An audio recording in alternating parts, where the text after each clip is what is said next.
कुल्हाड़ी। एक समय की बात है।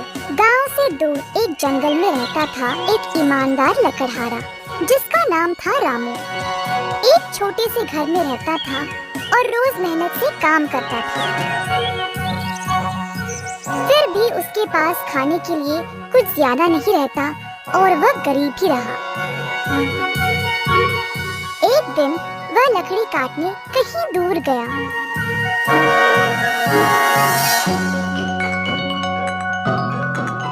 एक बड़ा सा अच्छा पेड़ की खोज में वह काफी दूर तक चला।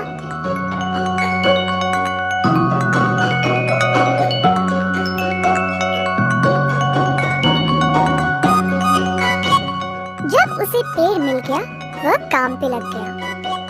कुछ समय बाद लकड़ी काटने के समय लकड़हारा के हाथ से कुल्हाड़ी फिसल के नदी में गिर गई।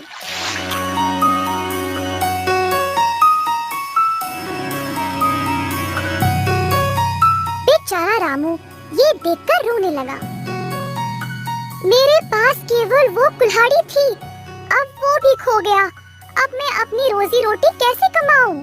रामू उदास बैठा था और अचानक से उसे कुछ सुनाई दिया। मुड़ के देखने पर नदी के अंदर से एक देवी माँ प्रवेश हुई। मैं इस नदी की देवी हूँ। विश्राम करते समय कोई कुल्हाड़ी मेरे पास गिरी। कहाँ से गिरी ये देखने जब ऊपर तक आई तो तुम्हें रोते हुए देखा। क्या हुआ तुम्हें? रामू ने अपने आंसू पोंछा।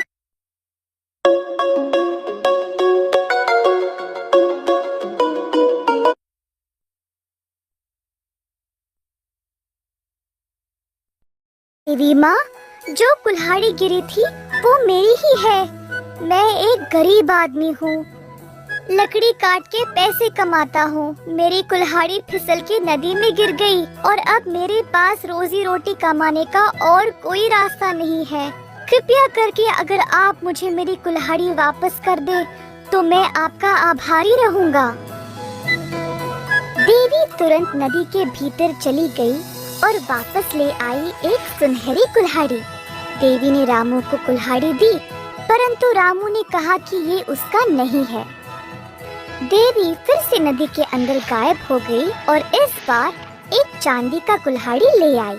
रामू ने फिर से मना किया और बोला कि ये भी उसका नहीं है।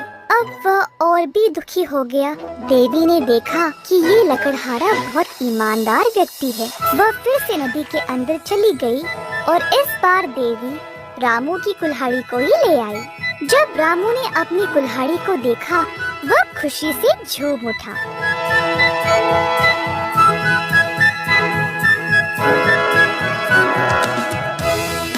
उसने देवी माँ का बहुत बहुत धन्यवाद किया।